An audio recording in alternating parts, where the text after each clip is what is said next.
Namaste. Namaste. Absolutely.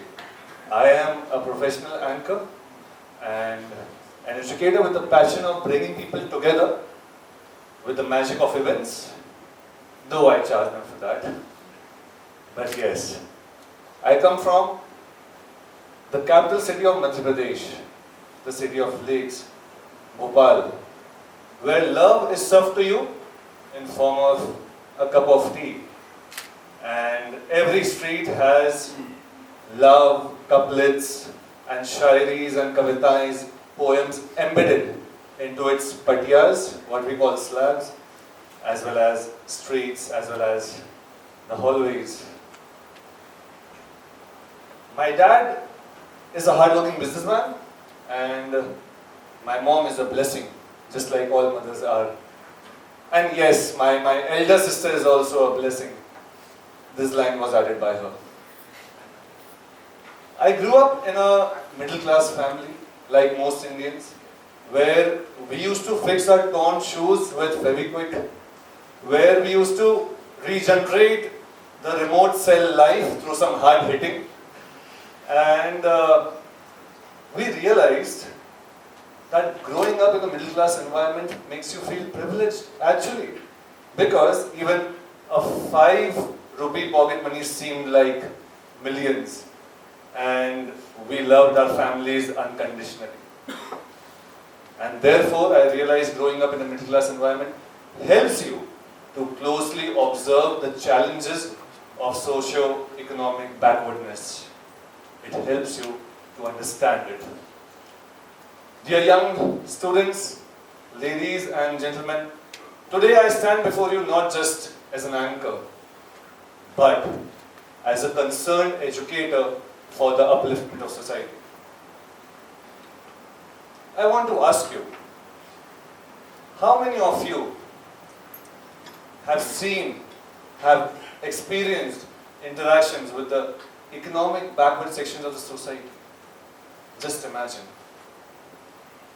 Today, I'm not going to talk about the utmost solutions, but I'm going to talk about a few reminders so we can enhance and move and march towards interacting with empathy, interacting with kindness and compassion to the socially economic backward society. I want you to pay emphasis on the 3 E's. But before that, let me also tell you what makes an event successful. It's not the exquisite venues, it's not the lavish decorations. It is the spirit of people, unique-minded people coming together with powerful emotions. And today, I ask all of you to come here and share your powerful emotions. We are not just here for good laughs and good times, but as I said, we are here to pay emphasis on the 3 E's: education, economy, and encouragement. Will you please repeat with me? Education, education, economy, and encouragement. Encouragement. Speaking of education, let me tell you, it's a similar sin for all of us here, because we had it accessible ever since we were born. But what about those who don't even know what a school looks like? Almost 60 million children across the world who are at the age of primary school age, who fall into that age, have not seen a school. In India, we are already short of 11 lakh teachers. And friends, that is where I propose the concept, the structure of self-study and self-mentorship programs. A structure where a student can learn and adapt by himself with a little guidance. You see, an educator is telling you a solution that won't need an educator for long. Look at the irony. Speaking of ironies, let me tell you how a kid, a silly, stupid kid who was often ignored by everyone for being dull, who was considered as the black sheep by his teachers for average scoring or low scoring marks, and he was even bullied by his classmates. How that very kid surprisingly ventured into the business of selling emotional support, enjoyment, smiles, family joys. And not with this face, but with a clean shaven face 5 years ago. Yes, you can imagine that. So that kid is in front of you right now. And that is where, thank you so much. That is always needed. Yes, thank you so much. So that is in front of you right now, and that is where I share the idea of a vocal society. A society where every child, irrespective of their background, has an access to quality education. A society where everyone's voice is heard and valued. A society where startups and small businesses can thrive and contribute to the local economy. I want the society to be developed like this. And dear friends, this is my vision of creating a vocal society. By the way, what's more important is, when I turned 18, officially an adult, I wanted to be financially independent so I can help my family, support my family. And that was the exact moment I realized why we need startups and small businesses in our society.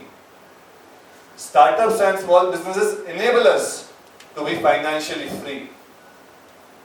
Yes, they do. And I firmly believe startups are the lifeblood of our economy. Any economy controlled by only industries and large corporates is like being in the quicksand. The more we resist change, the deeper we sink. And therefore I believe we must create a behavioral habit. Talking about startups, we get to witness new ideas on a daily basis. So I don't really have anything new to share about startups. But yes, one thing, that we need behavioral change in the startup society as consumers. A behavioral change where we commit ourselves to consume services from fresh startups, where we promise to support the local startup culture. I think it's high time. It's high time we support the culture, just like we adapted the initiative Vocal for Local for small businesses. In a similar fashion, dear ladies and gentlemen, I propose to support the initiative Look Up to Startup. Look Up to Startup, so that you can support and invest in the local startups around. Coming to the third E, encouragement. Encouragement through communication. Now let me ask you, if your answer is yes, just give me a clap. If your answer is no, just be seated. The question is, have you ever attended a cultural, tribal or a heritage event happening around you? If you have, clap. Okay, I think almost 30 to 40 of you clap and rest it. And that is why I believe we need to understand how cultural diversity is a gift of our beautiful nation India to the mankind. Yes, cultural diversity. You know, I've personally been to approximately 12 states and 35 plus cities, and in this short traveling period, I've realized the diversity in language and communication has never been the barrier, but the resistance inside us has been. For example, if I say, Inganunde, Sugan, to my Malayali friends, or I say to my Maharashtrian friends, Kashe aap tumi? Sangla? Or I say to my fellow speakers, आपना presentation खूब भालो चलो. या फिर मैं हिंदी में कहूँ, आपसे मिलकर बहुत अच्छा लगा. You see, that is how people connect. And it is not only about the vocal expressions or the vocal language. it is also about small gestures. You can connect with mere gestures. How? Exactly this way. Pauses generate curiosity. Stepping forward generates focus. Pauses generate curiosity, stepping forward generates focus, and leaning forward generates interest. And lowering your voice adds power to your words. So basically, you are learning without actually even realizing it while you are interacting with your friends and family. So why can't we do the same while interacting with the socio-economic backward sections of society? Let's encourage a storytelling initiative for them where they come forward and share their side of story, and we can be empathetic listeners. Dear all, I firmly believe it's the high time we move towards an empathetic society, a society that listens.